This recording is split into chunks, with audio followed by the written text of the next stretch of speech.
All right. For those of you who still wish to talk, please exit the room and continue your conversations outside. I would appreciate that. The meeting will come to order. Summer Flounder, Scup, and Black Sea Bass Management Board.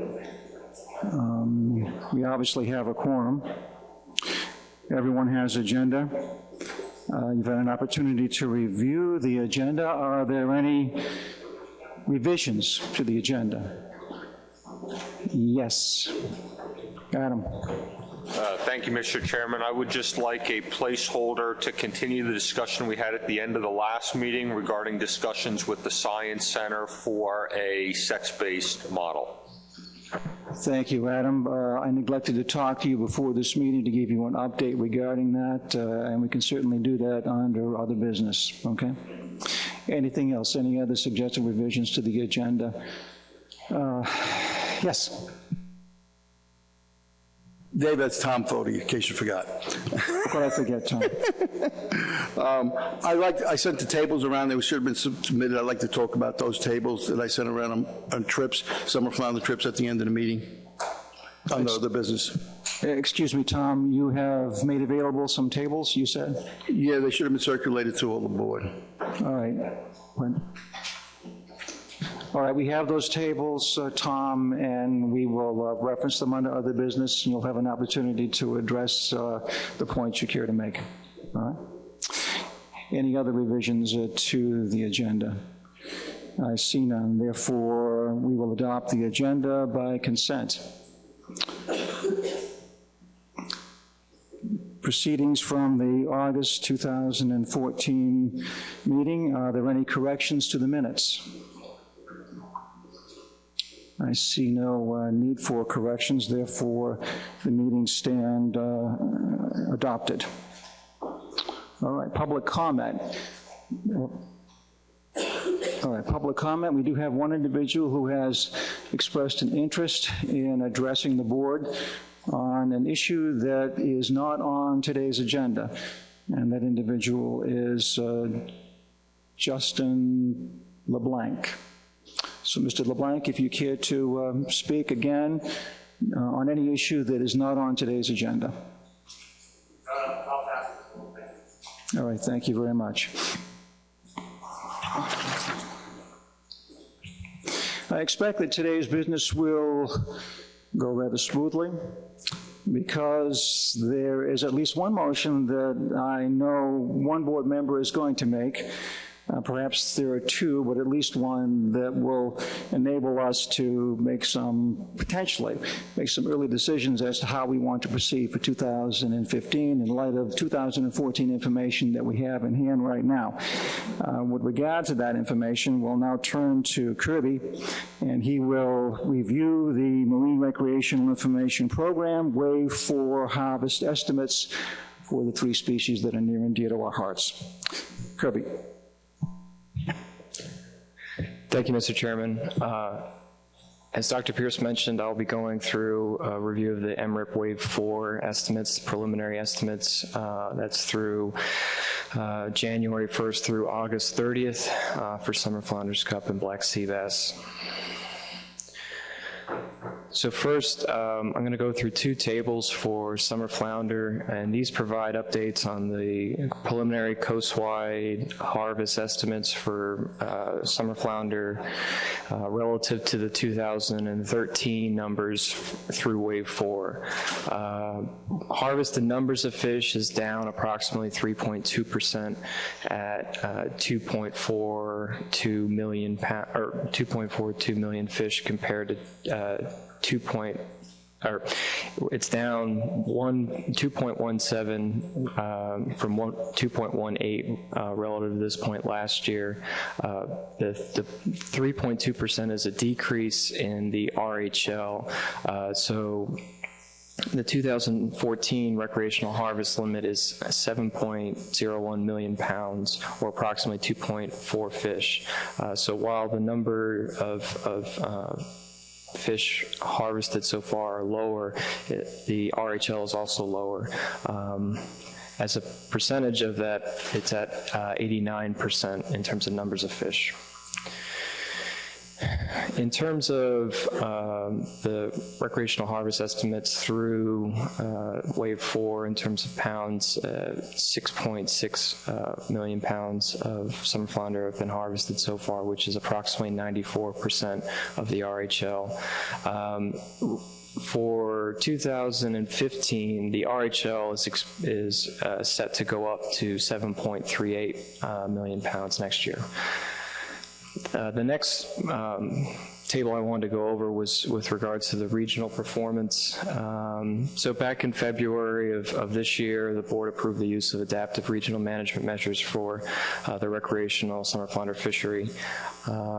And so currently these are the preliminary harvest through wave 4 for each of the regions, as well as when we crafted these regions and the management measures the management measures that were approved by the board back in March, how each of those regions were expected to perform, and then relative to that, what the harvest is through wave 4 so far. Just to give people some background on what those management measures were, it's important to note that all the states and regions were open through the end of September, which is the first month of wave 5, and the following regions are open through the end of the year, which is Rhode Island, Delaware through Virginia, and North Carolina. Next is the Scup recreational harvest numbers of fish. I'm going to go through this fairly quickly. And this year, up through wave 4, the northern region is at approximately 87% of the harvest relative to where the states were at this point last year.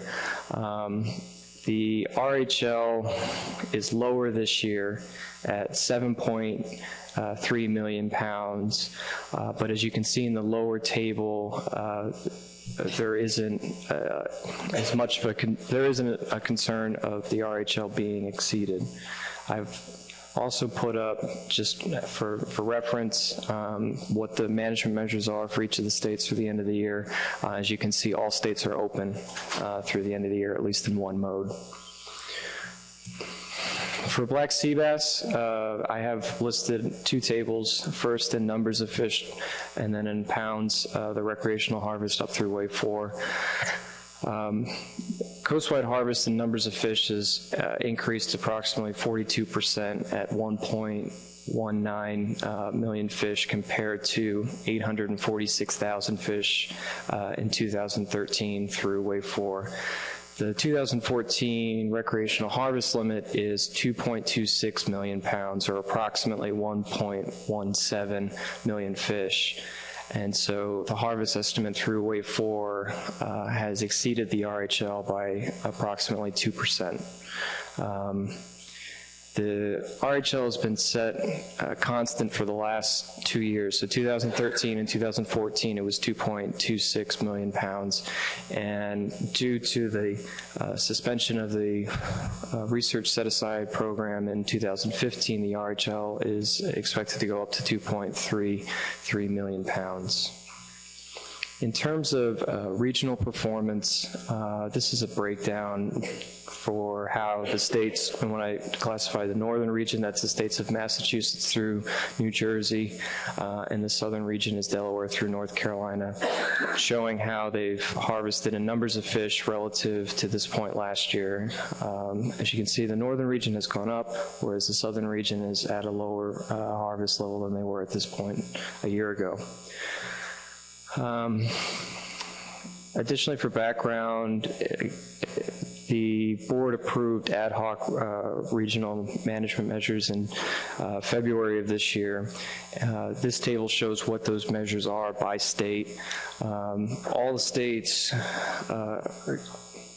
states with current regulations allow for the continued harvest of black sea bass, with season closures varying from state to state between September 21st and December.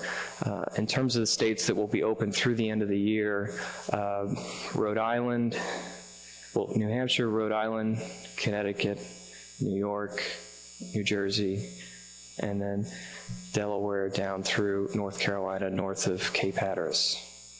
So that concludes the update of the MRIP Wave 4 estimates. If you have any questions, let me know. Thanks. Questions for Kirby? Yes, Rob. Thank you, Mr. Chairman. Thank you, Kirby. And the question would be for the states that are open over the last couple of years, what proportion of the landings would you attribute to Wave 6? I think in 2012, when there was an overage, everyone was engaged as to how they could not really step forward and get information out in time, because now we're looking at Wave 6 possible closures. A couple states did close, and I'm just wondering how much is involved there, if there's going to be any discussion like there was in 2012 about closing for Wave 6.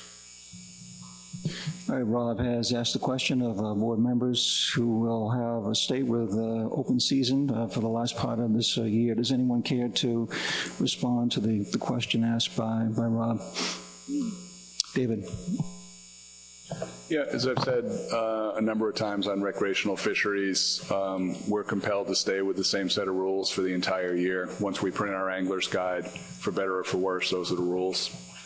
So there have been a couple of opportunities where we could have relaxed our rules, and we did not. There we certainly have more latitude because it's not a law enforcement issue, but in this case, our law enforcement has made it clear to us they would not enforce any rule that wasn't published in the guide.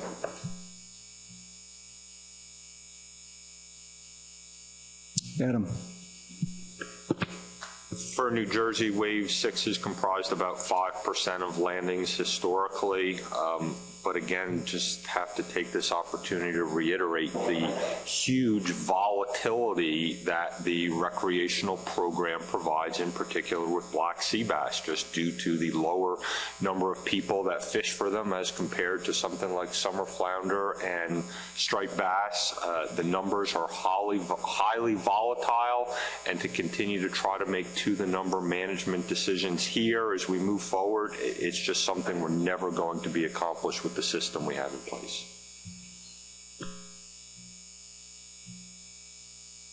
All right, that provides the review of wave data as we have them right now. We still, of course, wait for the additional waves, information from wave 5 and 6, and that's no surprise. We do this every year. Nevertheless, this is a meeting when we have an opportunity to have some more discussion about what to do in 2015 using information we have in hand right now and with expectations for 5 and 6, as best that can be expected and projected. No additional actions are required regarding the review of the information that has just been provided by Kirby. The next, David, you have a question or a point? Yeah, I just wanted to point out that these catch rates were not unexpected, I would say.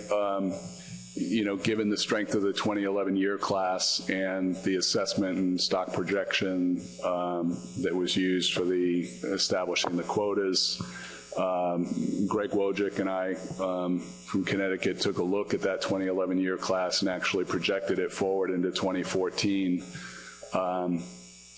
And our catch, estimated by MRIP, is within a few thousand fish of what we had projected would occur. So the stock is much bigger than was calculated and projected forward to establish the quota. So this is not a surprise to us, and I think we knew we would have challenges staying within a black sea bass limit, and I just have to continue to express my frustration that Wave 1 would be open come January, knowing that we had such problems and how difficult it is to monitor a Wave 1 fishery. Thanks. Before I turn to other board members, I'll highlight what happened in Massachusetts. We now have a new individual within our agency devoted to assisting my agency and this board deal with all the analyses required to determine what sorts of measures should be in place for every year black sea bass, fluke, and scup. His name is Michael Bednarski, Dr. Bednarski. Paul Caruso, who served in that capacity for many years, assisting this board, has retired. So Michael has taken over for him and has been thoroughly briefed regarding the history of Scup and black sea bass management by this board as well as by the Mid-Atlantic Council.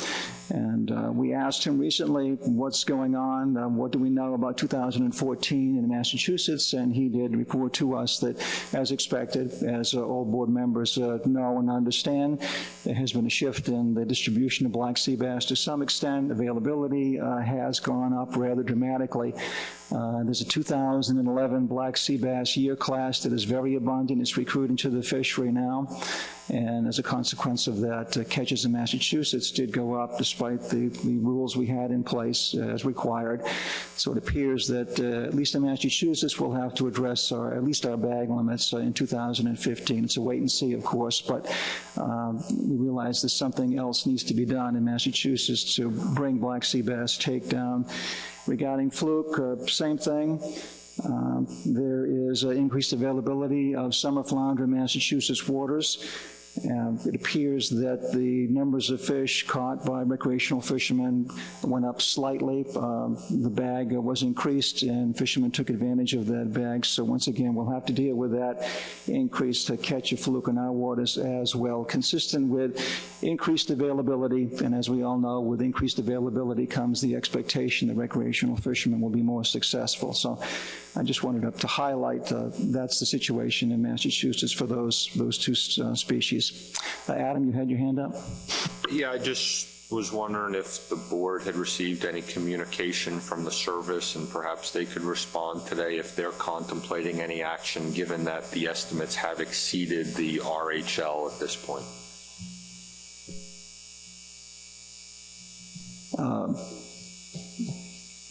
Michael, would you care to respond to that? Thank you, Mr. Chairman. As I'm sure you know, there has been no communication to the board from us regarding any potential closure, and we're not considering at this point taking any action.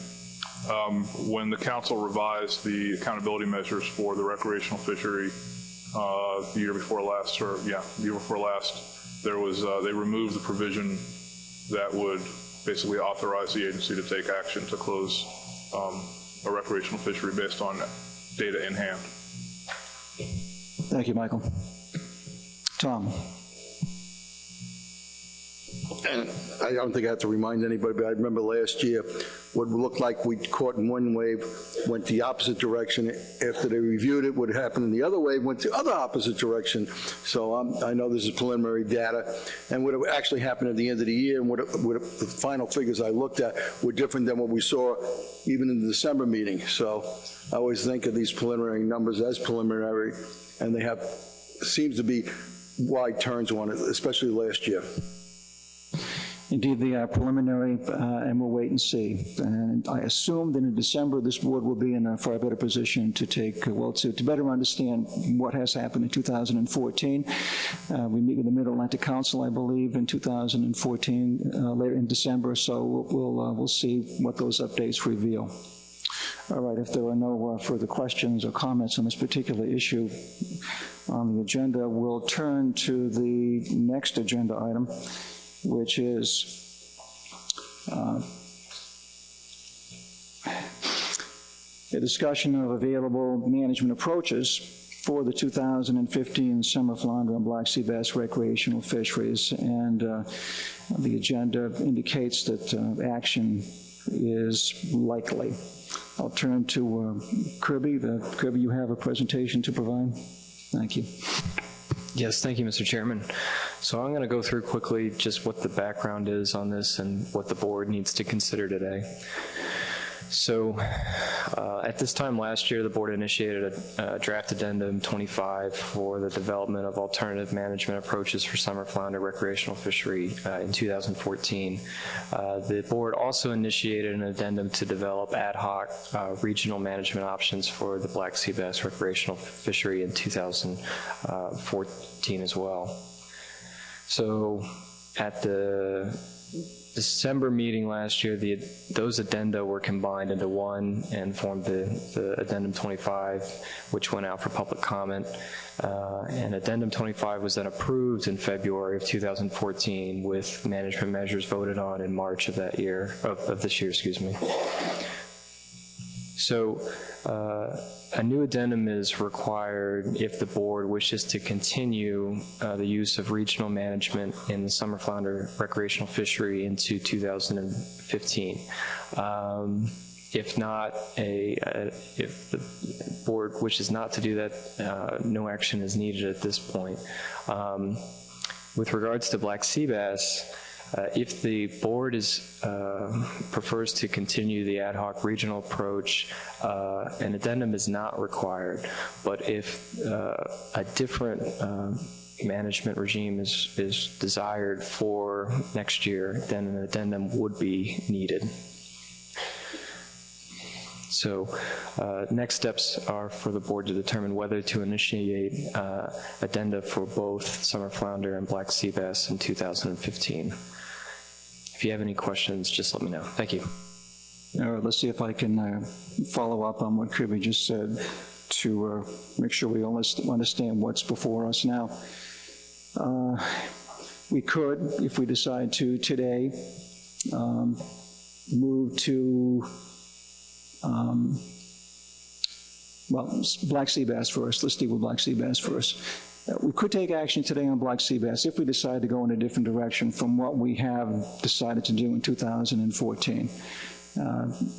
We could do that, but if we're satisfied that indeed we would like to repeat in 2015 what we did this year, then no action is needed. If someone does want to take some additional action on black sea bass to go in a different direction, I would suggest that we consider doing that when we meet with the Mid-Atlantic Council in December. In the interest of our partnership with the Mid-Atlantic Council, that would make sense. So no action really is required today on black sea bass. However, on fluke, it's a slightly different story.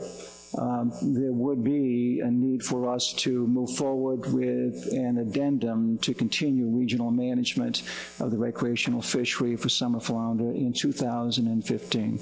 That's something we would need to do. So let's focus on summer flounder. David. Yeah, I would move that we initiate an addendum to allow regional management in 2015.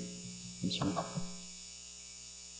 I guess it might be more efficient to use Jim's that he already provided, so I suspect it would get the job done. So I'll second it. Okay, great. Yeah, Jim's hand did not shoot up, and I suppose I should have said, Jim, do you have a motion? But you were Johnny on the spot, David. So with that understanding, Jim, do you have a motion to make?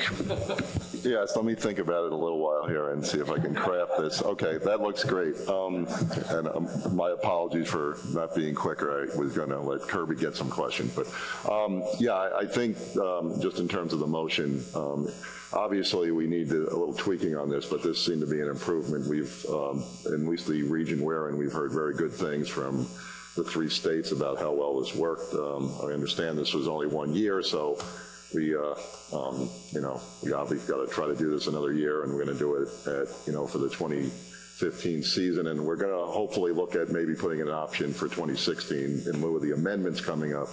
So with those options in there, again, it would be for the upcoming season, and I think it's a good way to go at this point.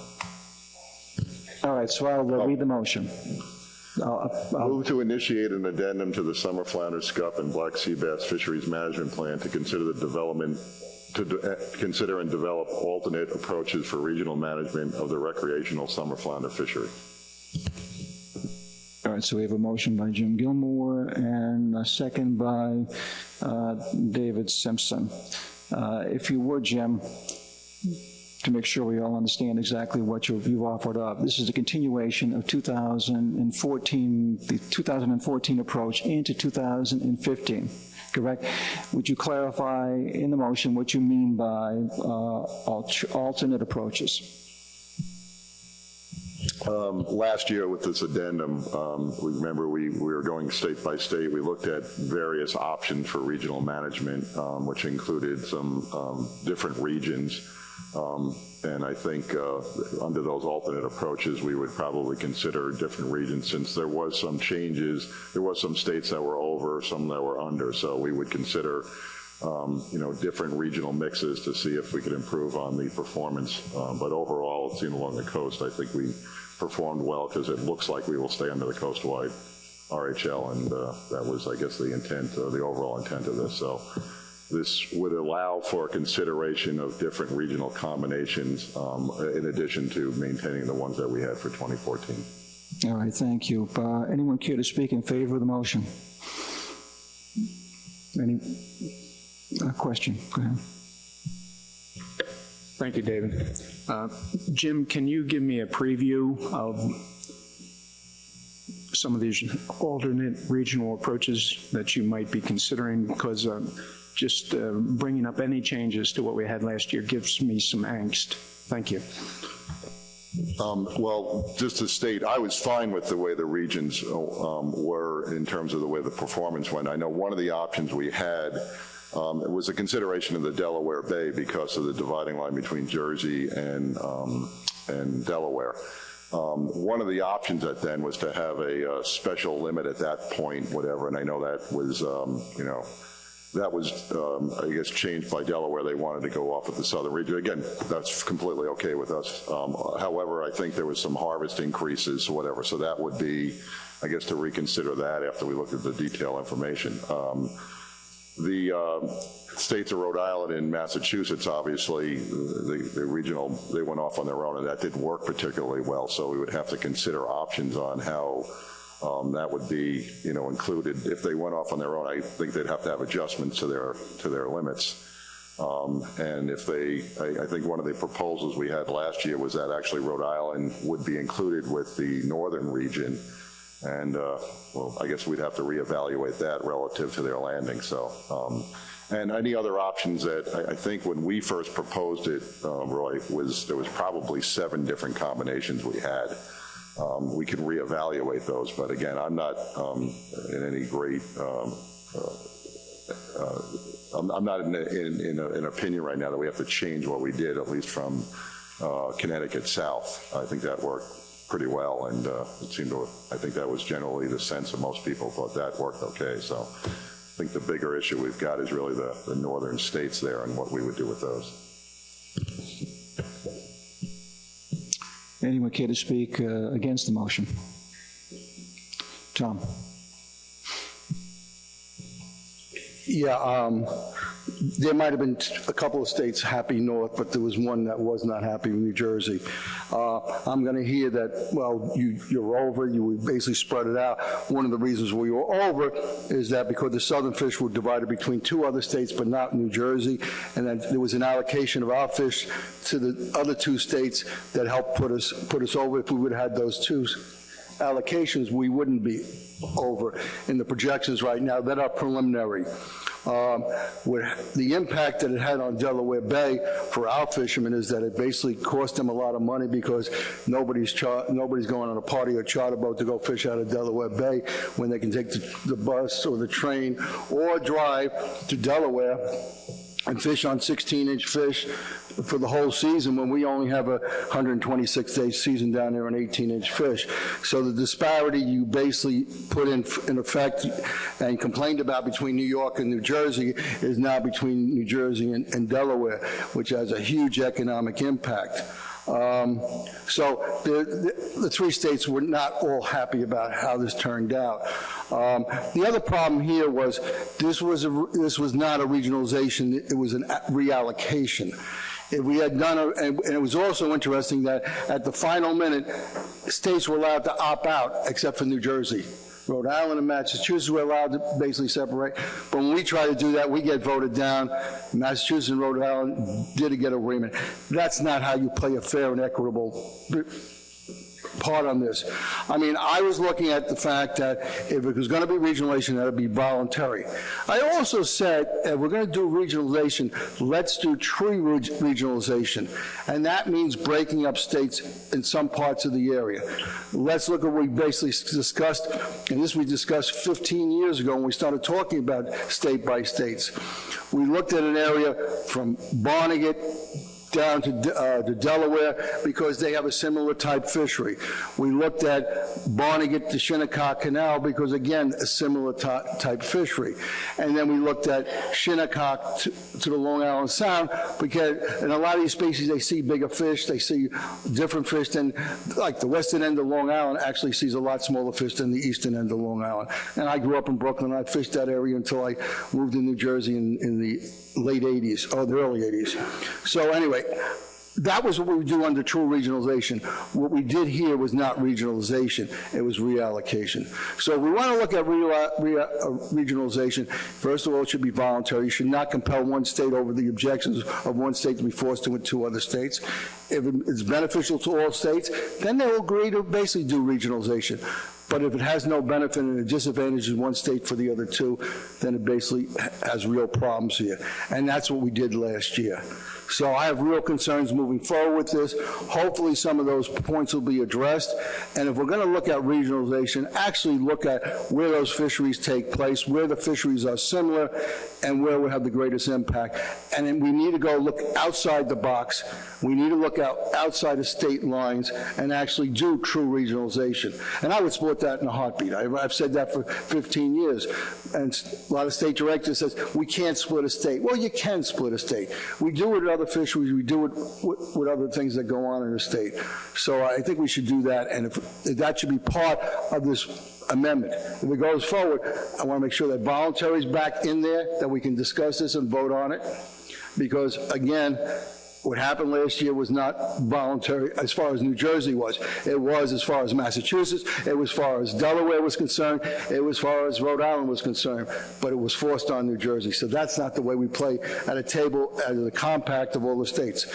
I mean, I know Virginia wouldn't like us if we did that. North Carolina wouldn't like us if we did that. But as long as it didn't affect them, they were pretty good at it. And it says we don't have a problem with it. So as long as it only affected New Jersey. Thank you for your time and patience. Jim, in light of the points just made by Tom, I think the board can benefit from a further clarification of your motion. It indicates alternate regional approaches. Would you please help us understand if an alternate regional approach could involve a revisitation of the New Jersey and the New York approach for dealing with the recreational fishery?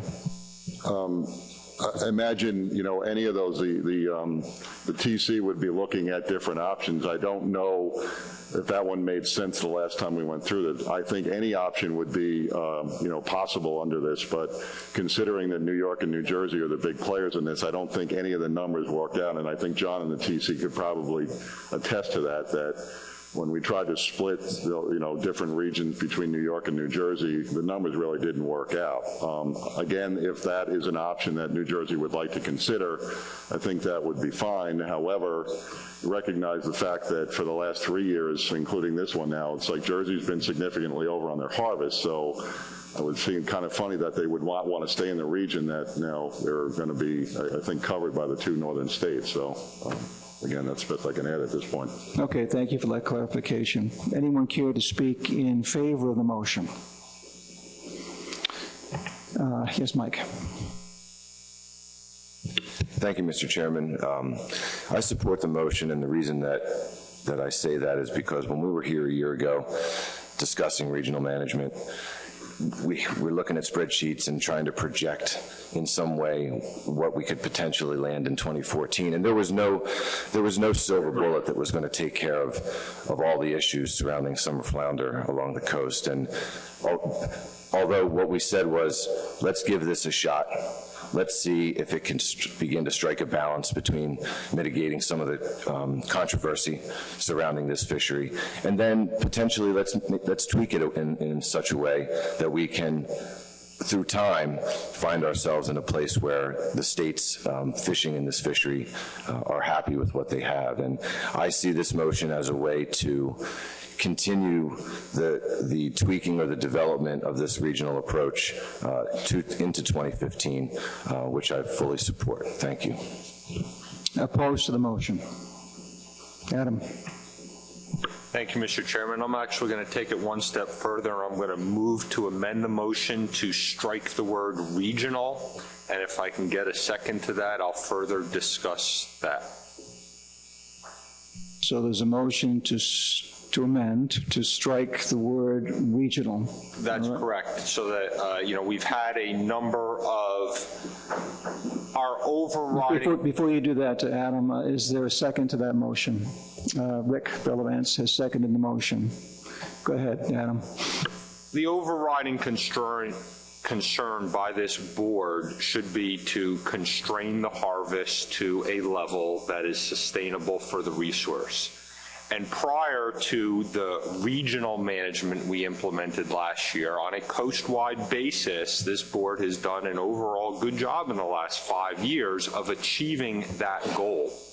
In 2013, we implemented an ad hoc approach that we referred to as fish sharing that did a very good job of constraining the harvest.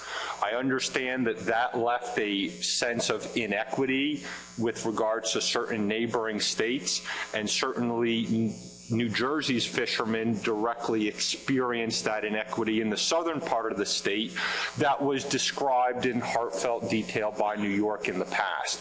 So we are certainly acutely aware of the need for measures that are close within states.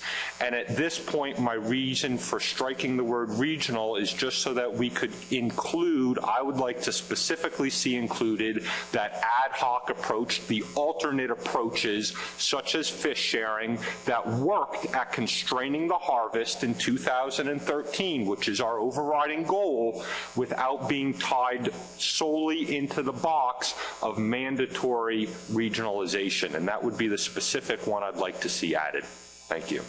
All right, we have a motion to amend. All those who would care to speak in favor of the motion to amend? Rob. I'll speak in favor because last year we were also informed as we were going through the regionalization that it was, after all, only 1 year.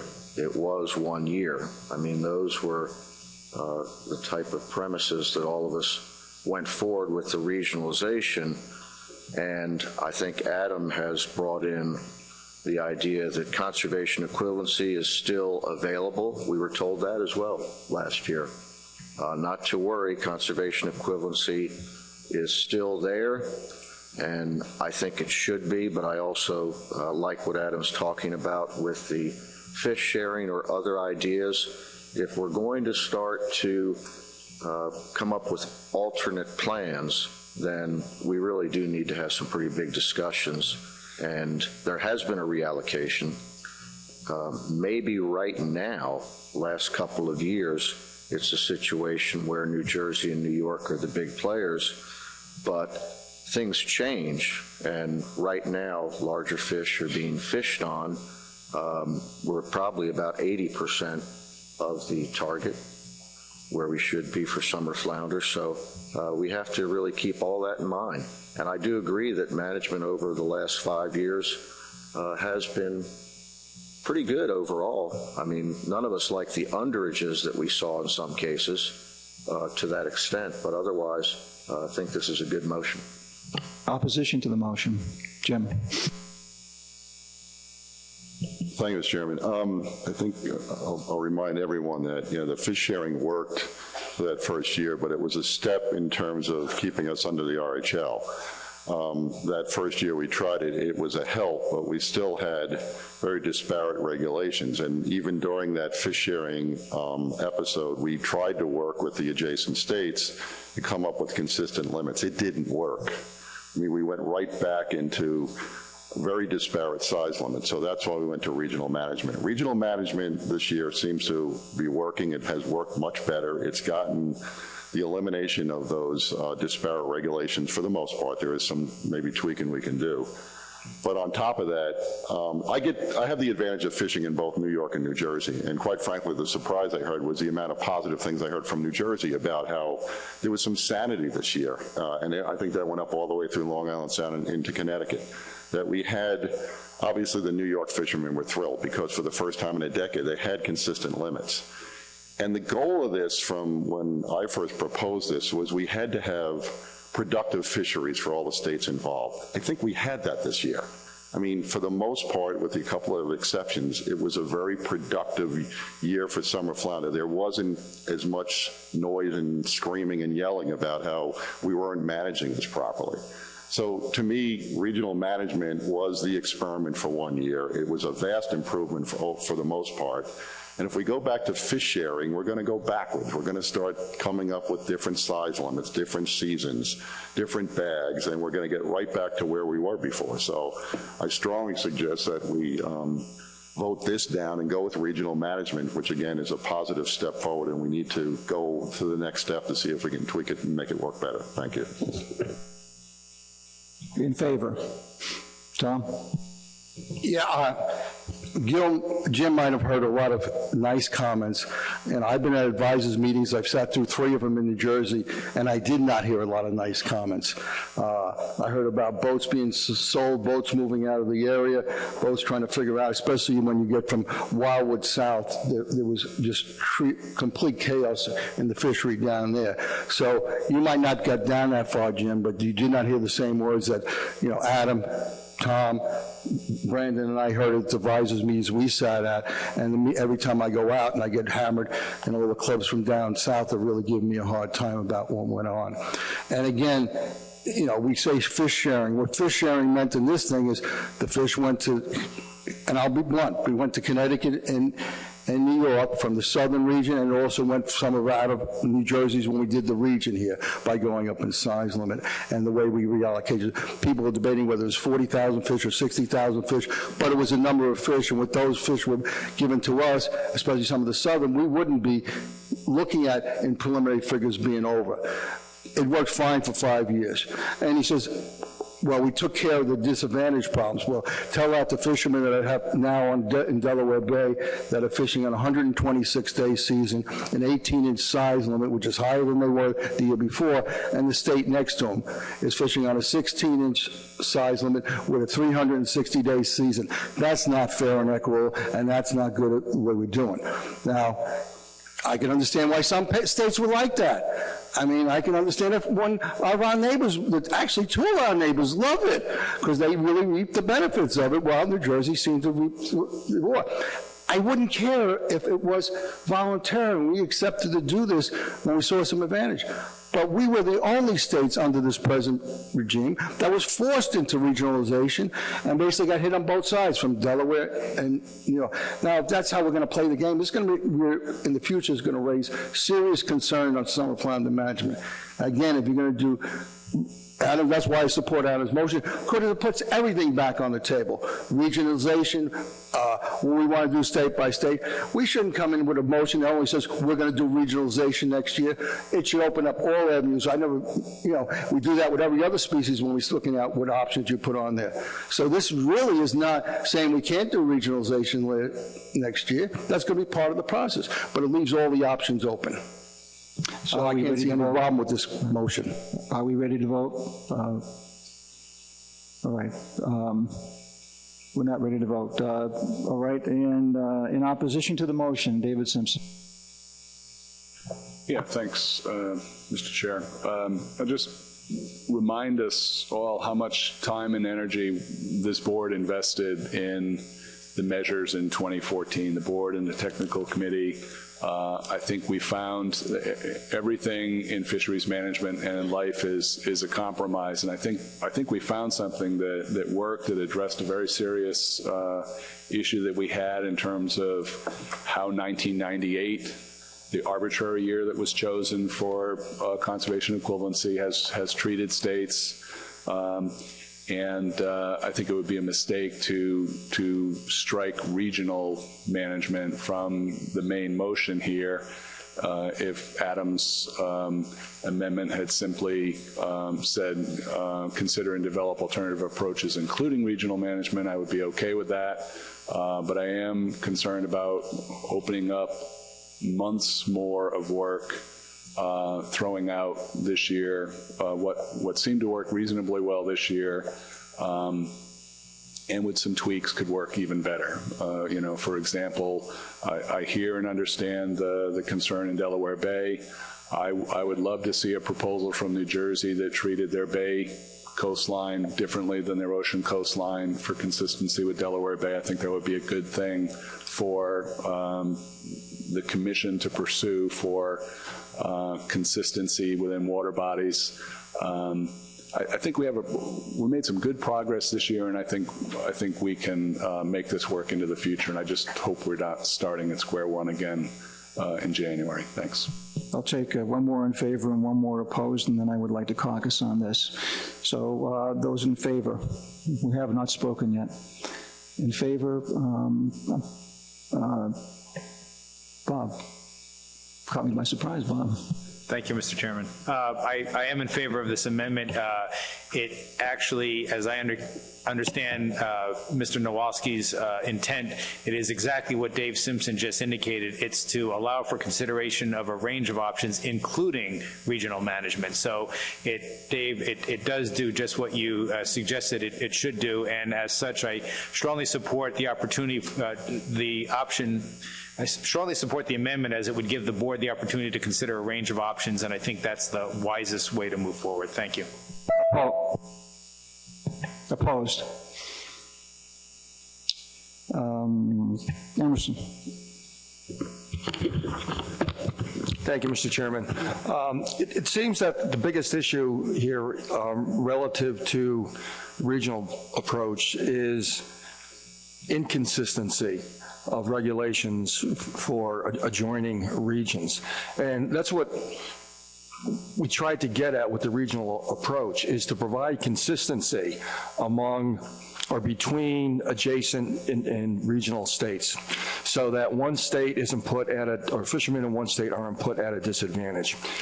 If in regional, a region is what we want to define it as. It doesn't have to be an entire state. So if New Jersey thinks that Fortescue and perhaps Cape May and other ports need to be in a region with Delaware for that Delaware Bay fishery, I think we could accommodate that type of an approach. And I think we need to have, again, consistency of regulations between states. All right, let's caucus and then vote.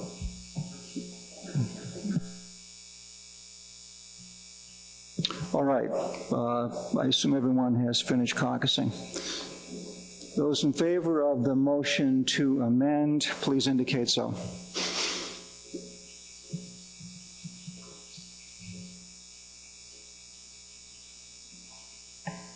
Thank you. Those in opposition?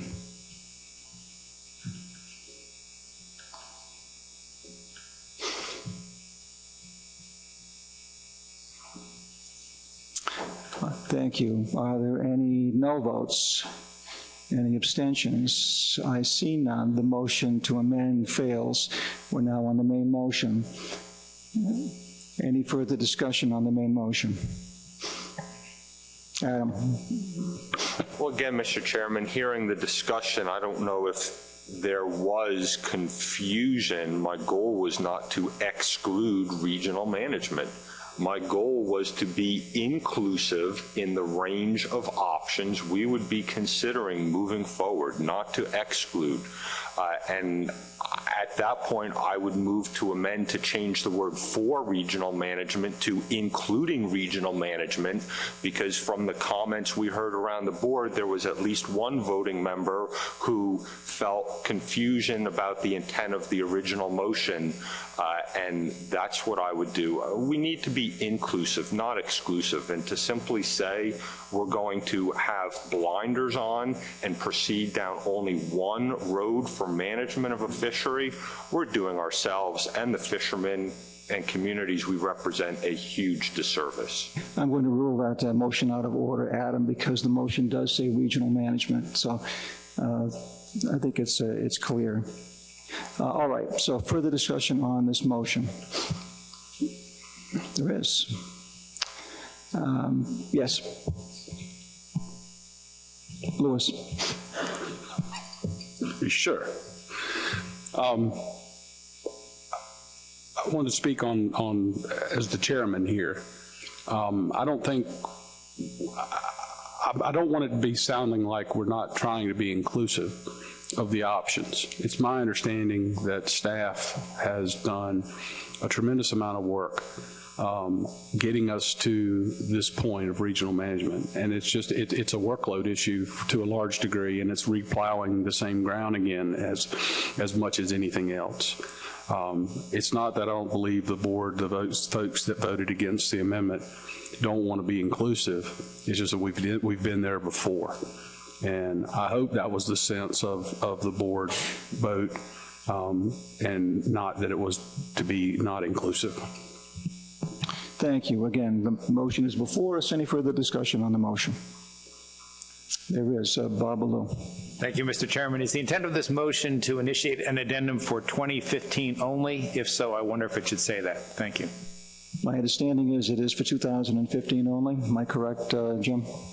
Yes, it was for 2015, but I believe last year we did include an option for, for the following year. And as I mentioned before, I think one option would be for consideration for 2016 to save work for next year if it indeed does continue to work well.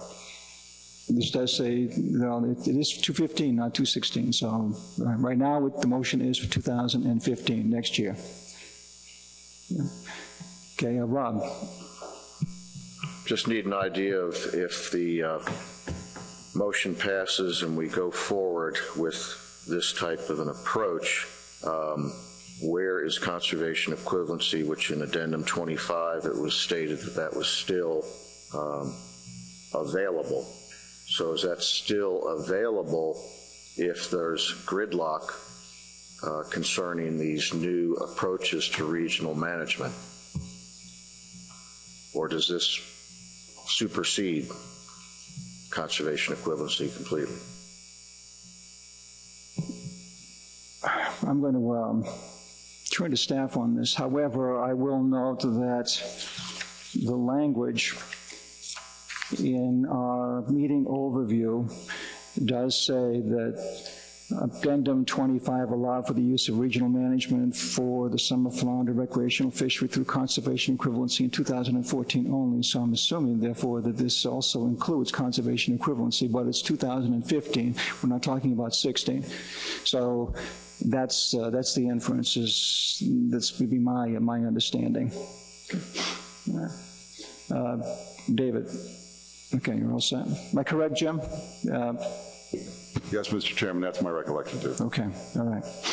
All right, again, the motion is before us. It is for 2015 only. Let's make it clear, since that's the intent. Let's put that in the motion, all right, to make it clear.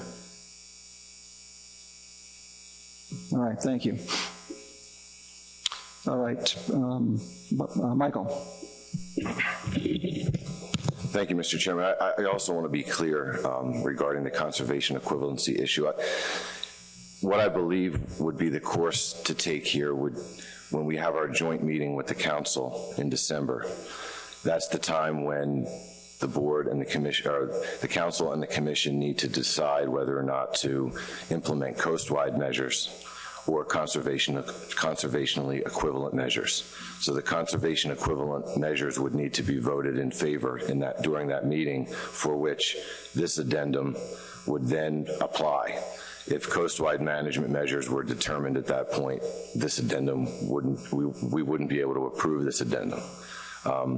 In that same pathway forward, I also understand it to be that if we approve conservation equivalency in December, and ultimately this addendum would fail, we would revert back to the state-by-state management measures as applied as the conservation equivalency describes. Given the couple years that we've had to go through that routine, I think that's where we would find ourselves in a couple months. Right, and if I can just add one more quick thing, I think it's important to add to what some of the other speakers have said regarding the amount of time that was spent going into this regional approach. And I want to remind everybody that we have a fully comprehensive amendment by both the council and the commission that has just been opened. That's going to be a 2, maybe 3-year process for which recreational fisheries management is going to be addressed. And, that may be the point, that may be the place now to begin putting more of our effort into, rather than to revisit and replow the ground that we've worked so hard to find ourselves where we are today. Thanks. Yeah, thank you, Michael, for that reminder that the conservation equivalency is definitely relevant to our work, our cooperation with the Mid-Atlantic Council. And that issue will definitely come up again at our December meeting when we meet with the Mid. Michael is also, and other council board members have made the point that this board has put a lot of time into this particular concept of regional management. Indeed, there are some individuals, some states that are still dissatisfied, and that dissatisfaction has been made very clear here this morning. But with that said, we do have this motion before us, and I would like to take action on this motion. We have other business before us, and we've already gone by 1 hour of our 2-hour agenda. So any further discussion on this motion, anything new that needs to be brought up? Yes. Yes, it's all not new, but I would reiterate, I've been to those advisors meetings, but also the public scoping hearings for the comprehensive amendment. And although it was for the amendment, many people brought up, the regional management, and obviously it was a resounding anti against the regional management. I heard the words tweak brought up a few times, and if there is an addendum, I would like to see a water body included, specifically Delaware Bay, because not only was there a size limit disparity, but also a severe seasonal disparity. So tweak should include. I would be disheartened if the addendum, if it goes forward, if it doesn't address water body. I would be very disheartened. And I do appreciate and realize the amount of work that has been done by the TC on this already. Thank you. Yeah, my assumption is that between now and when we take final action on what to do for 2015, the issues that have been raised by some board members, by New Jersey, by New York, will be addressed. There will be communication between those states, and that this board will then have something brought to it relative to ways to address what appear to be some problems that still exist, in the minds of some anyways. All right. Yes, Rob. Very quickly, still have difficulty with the main motion because what Adam Nowalski proposed has now been blessed by several comments saying that conservation equivalency is still there for both regional and state by state. Coastwide is still there, but this motion focuses strictly on regional. So I'll have to vote again. All right. We're, I think, covering old ground. Everyone has had an opportunity to speak to this motion. I'm going to call the question and ask if we'll give opportunity for a caucus. So a minute or so for a caucus, if need be.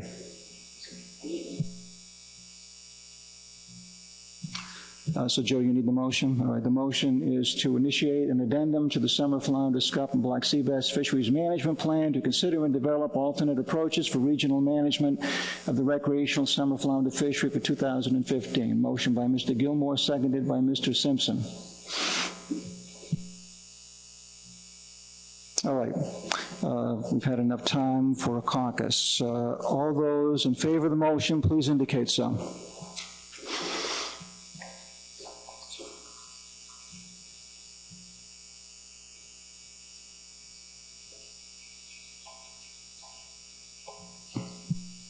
Thank you. Opposed?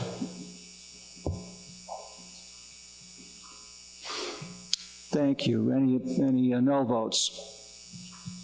Any abstentions? All right, the motion is adopted. Thank you, and I would once again repeat that this board would anticipate that unresolved issues regarding water bodies, some of the other issues that have been raised this morning, will be thoroughly addressed by the states of concern and brought forward. Something, hopefully, will be brought forward to this board when next we meet, so we can effectively address this issue. All right. Tom, go ahead. I listened to the water body, and it's an interesting discussion. And I'd like to be considered in this, because you put it in there, that we should look at whether Delaware Bay should just get moved to the southern region and the rest of the state go into the northern region. Not that it basically, and that would actually split the state up differently. And I want, if we're going to do regionalization, let's put that on the table and look at it and how it does. Not that, the way the regionalization is set up right now, I'm having real difficulties with it. But really, we need to look at how that would happen. And other states should be agreeable to looking at that. So they fall into the southern region quota, not the northern region quota. That's that's where we get to the idea of true regionalization and start looking at fisheries that are differently. Yeah, thank you, Tom. You've got a good idea. You have a good idea. Others have those good ideas as well. So we would anticipate, again, something useful to be brought forward to this board at our next meeting, if indeed something can be agreed to. All right, that brings us to our next agenda item, which is I'm assuming that no action will be taken on black sea bass at this meeting, that we will wait until the Mid-Atlantic Council meeting with this board to address the continuation of what we did in 2000, what we've done for 2014, or to go in a different direction. A different direction, if that's the way we decide to go, it will be done in concert with the Mid-Atlantic Council. I turn to Michael. Is that, Michael, as the chair of the Demersal Committee for the Mid-Atlantic Council, what I just said, is it consistent with your understanding as to what will happen in December on black sea bass?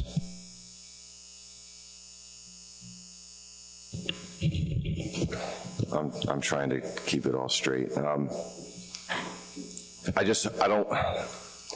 my understanding of what we can do in December is we can, without an addendum, we can just move the measures, the regional approach forward for another year, and then that would give states the opportunity to come up with their own regional and statewide limits. I'm a little concerned regarding the timing of how this has happened in the past, where we've made those decisions in December only to have to fast track something through the early part of the winter. As long as Kirby thinks the timing will work out, where states can get new regulations in place before the fishery begins, I think waiting till December would be fine. Yeah, but my belief is that we will, as a board, decide to continue with the ad hoc management approaches for black sea bass for the recreational fishery in 2015. My understanding is that we will conclude that 2014 was a success. There'll be a need for some adjustments in 2015 by some states, notably Massachusetts, but the ad hoc approach would continue. That's my understanding. Unless someone at this board meeting today feels that's the wrong direction in which to go, I believe that's what will happen, ad hoc. Adam. I might bring up that under that ad hoc approach as it's currently defined, the southern states are constrained or required to implement the federal measures regulations. Given the projected overage on paper right now, those federal measures could be significantly more restrictive than what we saw this year. And my question at this point would be whether what we have in place would continue to require the southern states, without some other addendum, would the southern states be required to match the federal regulations, which they may not want to do, or they may wish to seek alternate approaches moving forward, without some action here today or in the near future by this board. Michael, can you address Adam's question? Well, I can't speak for all the southern states. It's been a few years now where Delaware South have implemented the federal rules. And over the past 2 years, I believe that the National Marine Fisheries Service has turned it, based on the decisions and the discussions at the December joint meeting, they have they've put the onus on the states to come up with the reductions, such that they've been able to maintain kind of a status quo opening in federal waters. And then all the states, through the addendum or through the regional management ad hoc approach, would then find themselves in the position to come up with those reductions. So I don't necessarily think moving forward with this ad hoc approach puts the southern states in any tough spot, because I would expect that moving forward, as we have in the past few years, the federal government would maintain status quo, and then they would turn over the reductions to the states. As long as the states come up with a proposal to meet the necessary reductions, in the past they've been able to agree to that. And I'd ask Mike maybe to add to that if I spoke out of line there. Okay, thank you, Michael. That's my understanding as well. Michael, would you care to speak to the issue? Yeah, Mike Lucy is correct. That's what we've done in the last couple of years. We would certainly look at that for a repeat. But again, we'll have to wait and see what the catch projections tell us at the end of the year, and see what the council and the commission decide at the December meeting. Okay, thank you. Tony. Under that regional approach that we've taken through the addendum, the southern states are not required to follow the federal measures. It is just what they have chosen to do in the past. And when the board and the council have made the motions for the coast-wide black sea bass measure at the December meeting until the commission moves forward with their regional approach, they've said that the coast-wide measure will be this if we don't come up with an agreement between the states. And then you do an if-then motion. And so that is how we have behaved in the past as well. So it's not a guarantee reduction, as Mike said, from the service side of things. That's how we've approached it. Okay, thank you, Tony. Rick Bellavance. Thank you, Mr. Chairman. I apologize, but I was sidebarring with my fellow commissioner here when we shifted from summer flounder to sea bass, and I had something I wanted to add to the addendum before it's for summer flounder, so I was curious if that's still appropriate or if I missed my chance on that one.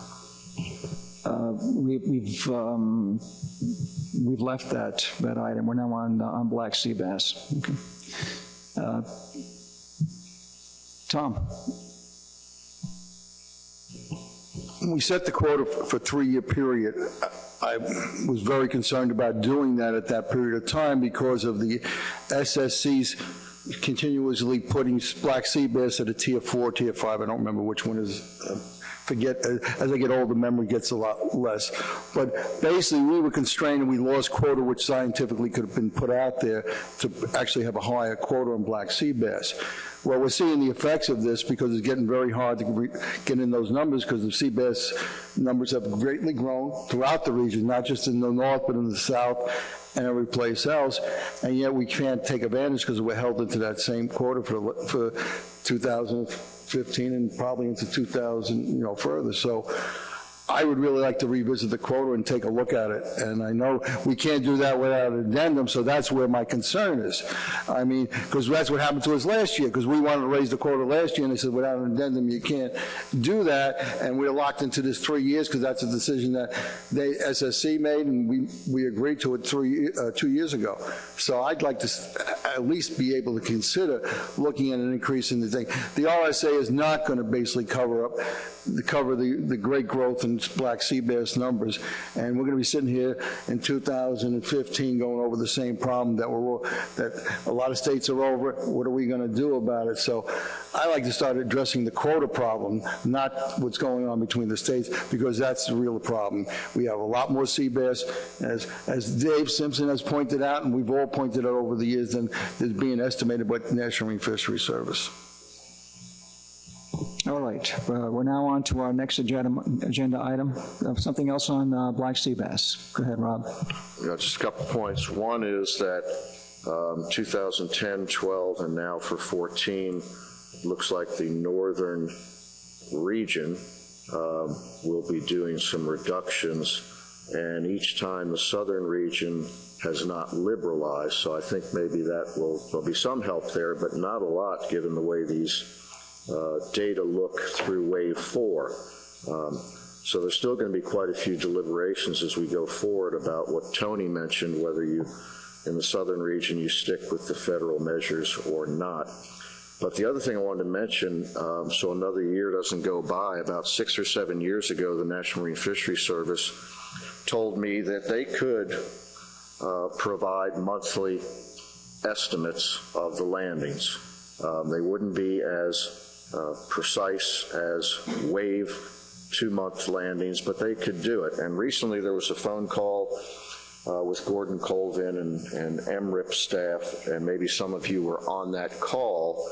And what Gordon indicated was that as we go forward with money being the key object of how to do several things, one, improve precision of the estimates, or have a wave 1 fishery, which was mentioned earlier, or perhaps to get samples up, which has been a problem with MRIP, and have a 1-month approach to getting estimates. And with this species, it certainly seems like a 1-month approach really would help a lot. The problem is, as Gordon put it, they're all trade-offs, and they're all at expense. But I think we ought to think about that as we go forward, because 2012, 2010, and 2014, there seems to be a pattern here for black sea bass, to say the least, and we need all the help. We need all, thank you. We need all the help we can to be able to at least forecast or do a little better job closing. We can't close in wave 6 because of some practical considerations that have been mentioned. But by the time we get this information, that's about all that's left to us. So we're on a little bit of a tough path. And I hope as we go forward that these type of trade-offs will be considered by the Commission as well. Thank you, Rob. All right, let's move on to the next agenda item, which is the review and the population of the advisory panel membership. We turn to Tina for that review. Thank you, Mr. Chair.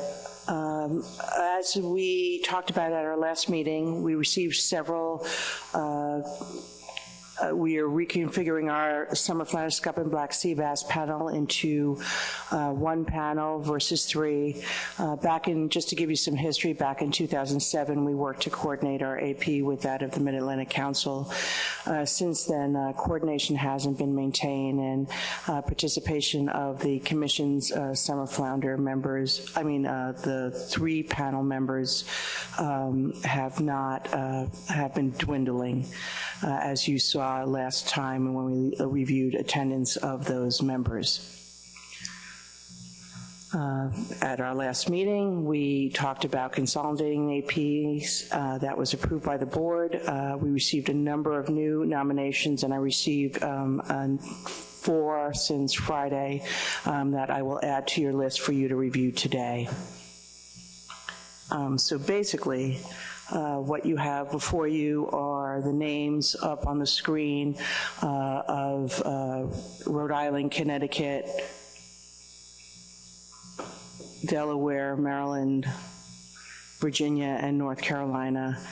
We added Art Smith. He's not on your handouts. We received his nomination on Friday. He's a commercial fisherman out of North Carolina. I also received another name from North Carolina. That would be Robbie Mercer, a commercial fisherman, as well as I received updated information from New York. They are going to maintain Hoffman and Forsberg, and ask that Mark King and Arthur Kretschner, both commercial fishermen targeting all 3 species, be added to that list. At the same time, the Mid-Atlantic Council has been soliciting members to its panel. The solicitation is going to be going out through February with final review and action in May. Staff will work closely with the council to make sure that the membership is overlaps to the greatest degree possible to keep the meetings of the AP efficient and effective. So at this time, we offer up those names for your approval. We still seek confirmation from Massachusetts about their advisors, and again, Maine and New Hampshire have the ability to nominate black sea bass advisors at the time they choose to do so. Thank you. All right, thank you, Tina, for your work on this. Massachusetts does confirm. We do support the names of the individuals who are on the list, and for those of you with the hard copy, the names that Tina has indicated, those that are in boldface, those new individuals who have been nominated by the different states, and those names that are in yellow, those are the ones that await confirmation. So that is the list we have before us now. All right, does anyone have any comments regarding the names that have been offered up?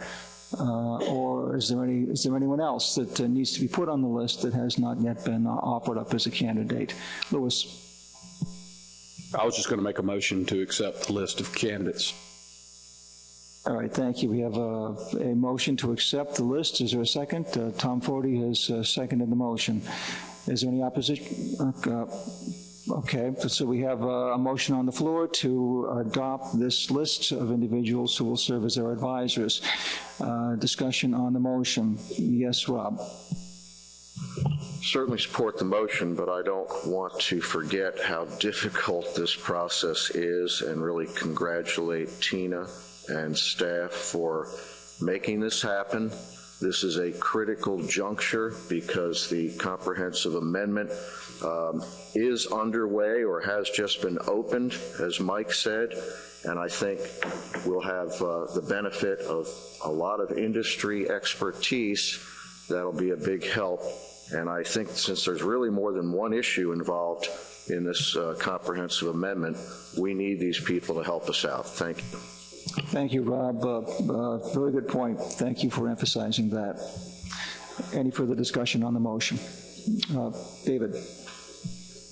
Yeah, just quickly, I note that a couple of states have more than 3, and I know we didn't have a hard and fast rule about 3, but I wonder about the cost if we have face-to-face meetings and how we handle that if the state is sending half a dozen AP members versus another or the standard of 3. So I wonder if Tina could help. Tina. Yes, we did give a guideline of 3 people per state, with the option for states to nominate additional people if they felt that coverage was not necessary. We will note that there was condensing 3 APs to 1, so there is some savings there, but recognizing that many people did not attend. It was not staff's prerogative to choose among the people that were selected, so if the board does have concern regarding the size, it will have an increased cost. It's up to your prerogative to decide how you want to move forward on that. One recommendation, if you're not happy with the size, would be to create a small working group or a subcommittee to review the nominations and make final selections. All right, Tina has given us a suggestion. We can consider that suggestion. Nevertheless, there is a motion before us now regarding the names that are names of individuals who will be added or confirmed to represent the sea bass recreational fishery. And indeed, as noted, some states have offered up and will have more advisors than others. But those are the names offered up by the states, indicating the states' desire to have that sort of representation. So, again, more discussion on the motion. David. Yeah, so in the interest of managing costs and fairness, frankly, to states, I would suggest that if a state wants to have more than 3 AP members, I guess I'm okay with that, but I would suggest the commission not fund travel for more than 3 per state. If a state wants to send 6 or 8, they should pay for the balance, the difference between anything over 3 exactly. people. Exactly. Well, I'll have to turn to staff regarding that. That's an administrative issue, cost of advisors coming to a meeting. David has just made a suggestion. Any response from staff on this? Tina or Tony? That's the prerogative of the board. If you want to put a limit on the cost of how many people you want the commission to pay for, then the prerogative of the board to do so. But the commission wouldn't do that unless you tell us to. All right, is this an issue for the policy board regarding costs relative to advisors' support? We have a motion before us now relative to this composition, and if it passes, these are the individuals, and the assumption will be that ASMFC will pick up the cost. Oh, okay. We'll pick up the cost for who you tell us to pick up the cost for. We will put it forward as part of the budget each year for what you would like us to put the cost towards. But Mr. Chairman, you need a seconder to your motion. Yeah, I've been reminded by Kirby, we need a second. Second to the motion? Rob, thank you for the second. Rob. Okay. All right, interesting. This is just different. This is generating some discussion. Okay, well, it's an important issue, obviously. We are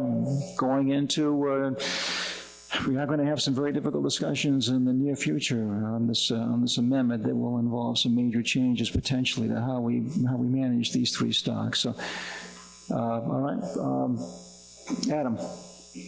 Thank you, Mr. Chairman. I appreciate, given that we are still pretty well ahead of schedule, you're giving this the time for the discussion that we need here. There were a couple of names that had been sent in from New Jersey that were on the AP previously, I believe, and is that the reason why they don't need to be included at this point, because they are part of the AP? Just wanted to get that clarification. Yes, if they were previously nominated and approved, I assumed that if you wanted to continue them, that they were on the panel. Thank you. Emerson. I'm sorry. Bill. I just wanted to ask if we have somebody on here that isn't going to be interested, and we can put in a new name, because we do have somebody in Massachusetts just hasn't attended a meeting at all, and you're about to vote him back in. But whatever. So we could replace him if we need to. Yes. Okay. Representative Minor. Thank you, Mr. Chairman. So I'm trying to reconcile moving ahead with this motion, given the question that's been asked about finances and how that decision gets made. So in theory, if this motion passes and then someone were to offer a motion that the full policy board take up to what degree we're going to fund these types of efforts, would it be up to the state to determine who they would send on their list? For instance, if Connecticut had 5 members of this group, how would that be reconciled? My assumption would be that the state would have to make the call as to what members they wish to send and reimburse for their expenses, if indeed there's a limit on the amount that will be spent by ASMFC on advisor participation. But as it stands right now, there's no restraint. ASMFC would have to pay for all of those advisors, assuming they all attended. Thank you. Tina. I would just make one last comment. The Mid-Atlantic Council is still looking at advisors. We will make every effort we can to make sure that there is duplication or the same people that sit on it, and that way we can share the costs. I can't presume that that's how it'll go, but we will make every effort to make that happen. Yeah, thank you, Tina. There will be some overlap, and there will be some administrative requirement for staff to determine who will pay for one individual. So that'll be worked out by staff down the road, I suspect. Rob? Yeah, I don't think the 3 was really intended to be binding, because there was an invitation that if you had someone else, that was fine. But in looking through at least some of the nominations, what I see is that some of the recreational folks indicate that they are involved in 1 or 2 of the 3 species. Some of the commercial do the same. So it almost seemed to me, for a state benefit, that 4 is the magic number, because then you know you can get coverage on both the commercial and the recreational fisheries. And I think that would be really important, and perhaps there's a way to cap it at 4 and then leave it to the state which 4 they send, if there's 6 or 7 or whatever it might be. But I don't want to lose sight of the fact that there are 3 species involved here. This was a collapsing effect to make sure that there was good attendance. Also, it does have financial implications for ASMFC, but I think 4 is the number. All right. There is no motion at this point in time to amend to limit it to 4, and we have a motion that pertains to the list before us now.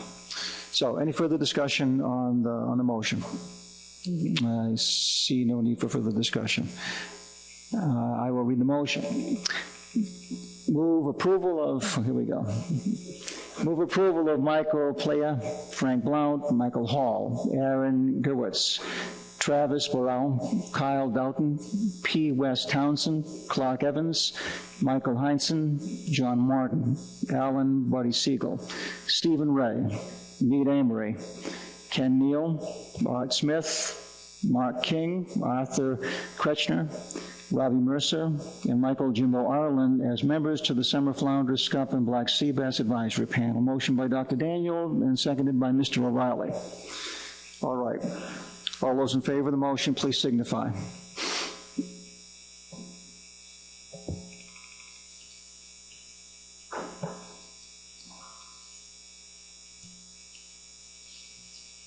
Opposition? All right, it's unanimous. Thank you very much. We're on to other business, I believe, and there are 2 items of other business, and the first other business was raised by Adam. Adam, would you care to make your points? Yes, thank you, Mr. Chairman. At the end of the last meeting, I had provided an overview of a sex-based study work that is being done by Dr. Pat Sullivan. We had some discussion here and had endorsed some communication through the chair with the Science Center with regards to data sources for that. Wanted to get some follow-up on that to get an update here and to see if we need to take some further action with regards to a formal letter or getting something formal from Dr. Sullivan. And I would also request that this board put something forth to the full commission, or I'll be bringing it up individually, to having support for that sex-based study as endorsed by the last peer review as part of the commission's action plan for 2015.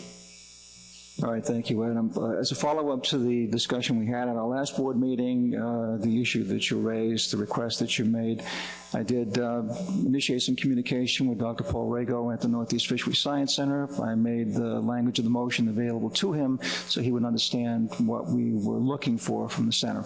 I have not yet received a response from Dr. Rago, but I will follow up and find out if he's had an opportunity with his staff to put the time in to give us a better understanding as to the nature of the sampling that would be required in order for us to acquire from commercial landings and in the recreational fishery good estimates of the sex composition of flounder being landed in those fisheries. I appreciate that effort, Mr. Chairman. I do have to express my concern about the time frame of getting them some response from them. Is there something we can be doing as a board to help expedite that? Having that, you know, almost 3 months since the last meeting and not having any response at this point is somewhat disconcerting to me. And I'd like to request some direction on how to be more efficient getting a response. All right. The lack of response is due primarily to my making contact with Paul Rago a little late in the game. All right, so it's not the Senate's responsibility. The chair takes responsibility for any delay in getting a response back to this board. So I will, this week, contact Dr. Rago to see if I can get a follow-up, all right, to respond to the points that you raised and to the concerns expressed by this board relative to sex-based assessments. Okay. That's greatly appreciated. Thank you. Thank you, Adam.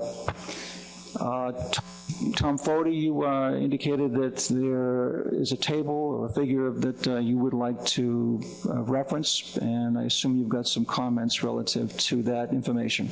If you would, please. I'm going to make this really short. What I did was send around 4 tables for you to take a look at. What happened when Sandy occurred, I was looking at the loss of boats in New Jersey to see how many we lost and what sense and what impact it was. And then when I looked at the number, I said, this is strange. I'm looking at 149,000 boats. We didn't lose that many boats. Where did this number come from? And when I started going back, because I realized in the 90s we had been at 230,000 boats. I realized we had lost 88,000 boats from that period of time, so I started looking for a table that would show me exactly what we did coast-wide. And one of those tables show that states like New York, Connecticut, New Jersey have all lost a lot of boats since 2003. Matter of fact, New Jersey is the highest, I think, looking at the states along the East Coast. We've lost 25.7% of our boats that have not re-registered since 2003. That means we have lost 50,000 boats. And New York is 11%, and I wrote that in an article. It's in the Jersey Coast newspaper in the back. But then I started looking at trips, and which really kind of stretched me out, because I looked at the trips in the Mid-Atlantic regions. Of course, that covers from, you know, part of North Carolina up to New York. And we went from 22 million trips in 2007 to under like 14 million trips. We lost 8 million trips in a short period of time. Recreational trips. That's a lot of money, a lot of economic impact. When I looked at summer flounder trips, it's the same thing. It's one of those graphs, and I really like to thank Dave Voorhees for putting that together for me. And he explained what that table stands, but we've really gone dramatically down on summer flounder trips. And then we also, the other table there shows state by state in the Mid-Atlantic on the reduction in trips that we've made. Well, we're having a social economic commissioners workshop tomorrow. We should be discussing this because we kind of gets caught by not looking at this as it comes. You know, unless you sit down and start looking at the figures, I never realized that it was that many drops in numbers and everything over a period of time. But what it means is, if you take New Jersey, we went from 6 million trips down to about 4 million trips. So we're down in 4 million trips. That's like shutting down New Jersey economically in the recreational fishing industry for 2 years. That's the economic impact those number of trips do. So we should look at it. Some of it, I think, was because of the economy. Some of it was because of gas. But also, there's been some dramatic changes in regulations since 2007 when it comes to summer flounder, black sea bass, and Scup. I mean, just think, I'm just looking at this year in New Jersey, we had a month that the only thing you can go out and catch is one to tog legally. If you caught black sea bass, summer flounder, or you had to basically release them all, and striped bass weren't available at that period of time, so nobody was making trips. So we should be looking at these figures and how it affects other states. But I figured for your information, I put these tables forward. Yeah, thank you, Tom. Tom, would you look at the screen for a second? The figure that's before us now, does that represent party and charter boat vessels, or does that represent all recreational fishermen from those states? That's not one of the tables I sent. The tables I had, it was a summer flounder table. All right, let's make sure that the table is up on the screen. I thought it was, but apparently it was not. Okay, I sent them. It's trips by state. Go ahead.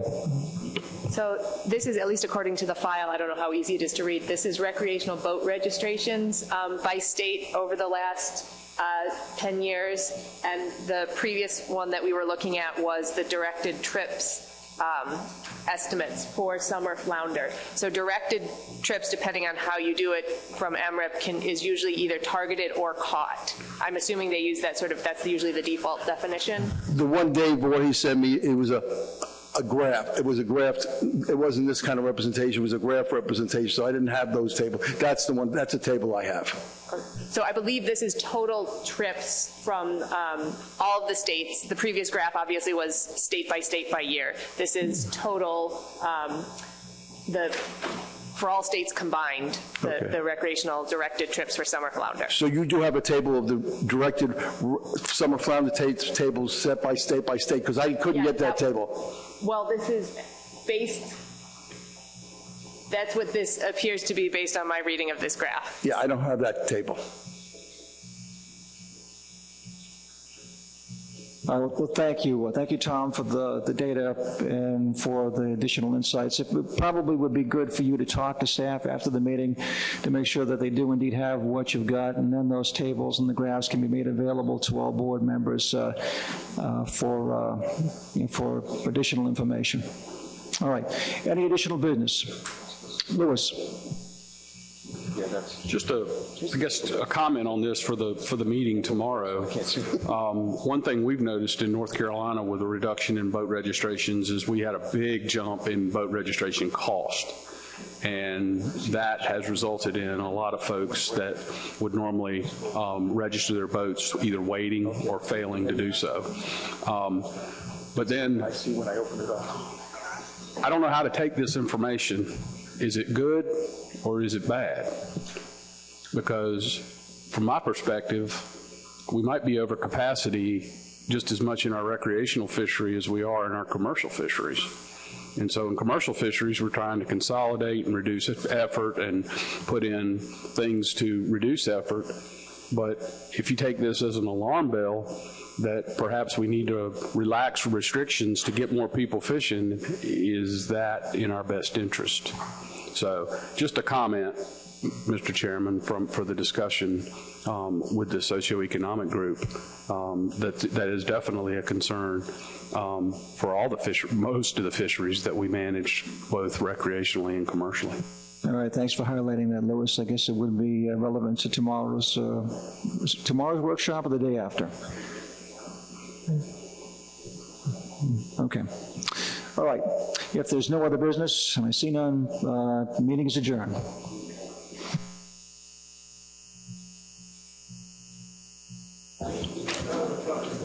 Business session will start at 1:30.